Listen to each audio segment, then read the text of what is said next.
Hey, it's Mike with ForeverFit. All right, today I'm laying it all out. Those of you who don't know me, a little backstory. I grew up in North Jersey, classic big Italian family. I always felt different. I felt different from my brothers. I felt different from the kids in school, the kids in baseball. I didn't have the words to understand why. It was just sort of this innate sense that reverberated with really everything that I did. What I did realize was that I could focus that anxiety that I felt in terms of how I related to the world externally. I could focus that inward. And if I can focus on how I appeared, then I could address the problem. Which led me to my first diet in literally the third grade. It was some sort of iteration of Weight Watchers, I think, which my aunt or my mom were on at the time, but I called it the Michael diet. Fourth grade was my first attempt at a real official diet. I went on Herbalife, those nasty meal replacement shakes and those big horse pills. And I actually, in the fourth grade, I lost a pretty significant amount of weight. It was also the first time someone recognized that. And I experienced that high of someone saying, wow, you look amazing. Keep it off, keep up the good work. With that same sort of high feeling, there was also this fear, this anxiety of, what if I don't sustain this? What are they going to think of me, when the weight comes back on? I fast forward to middle school. That's when I realized why I felt different. And if you haven't figured it out yet, basically realizing I was gay at the time, which back in the 90s had a real profound impact on how I felt about myself, how I related to others, my self-worth, my value. It was really, really scary. There's a version of Michael that is acceptable to other people. More dieting. I did those stacker pills. This was before ephedrine was outlawed in the US. I did Richard Simmons, the food mover. This was pre-iPhone, so I literally carried around in my backpack this big plastic tablet where you'd manually X out the foods in the different food groups that you ate throughout the day.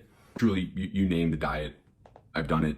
I lost the weight, I gained the weight back. I dealt with the good feelings of people saying you look great, and then the anxiety, the demoralization of gaining the weight back. Moved to New York in my mid-20s, started making some friends, started being introduced to the gay scene here. I really thought, all right, this is it. I found my home. These people understand me. What I didn't realize is that those issues I had dealt with my whole life as a feeling inadequate had been increased exponentially. I mean, if you don't know, gay culture in New York, specifically gay men, is incredibly, incredibly competitive in terms of your job, how you look, are you invited to the right parties, really all aspects of life. My decision-making wasn't grounded at this point in my life in terms of what was good for Michael, what was in my best interest, taking care of myself first. I sort of, as many gay guys do, kind of unfortunately led down the path of substance abuse, addiction, an incredibly dark moment where I saw a Subway ad for the LGBTQ center. I took a picture of it and I just emailed saying I needed help. I got sober in 2019. Shortly after getting sober, since food, weight loss, body image, that was always something that was at the forefront for me. For the first time, I thought, let me figure this out for me. Not because I want to, look a certain way for anybody else, not because I have a specific weight loss goal in mind. Like, let me pursue an understanding of how to properly feed myself. 2020, I hired my first nutrition coach.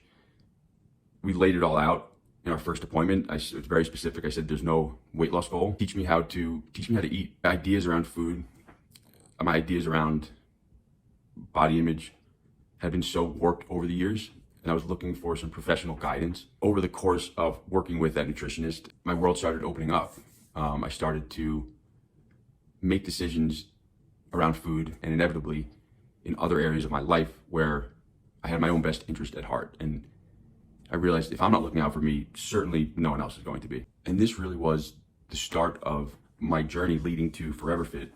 What I wanted to do was to take that information and put it into a program I could share with people looking for a similar solution. And this led me to pursue getting my own nutrition certification with ISSA. I turned that into a program to share with people who maybe have had similar struggles. Maybe they do. The reality is that people do have weight loss goals. How do we approach that in a way that is sustainable, that celebrates them as they are today, while also pursuing a goal.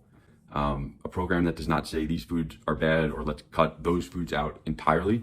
And that's all I got for you this morning. If you're still with me, you should probably head off to work. All jokes aside though, I do appreciate your time very much. If you got something from this video, would love a like, a share, or a comment. And that's it.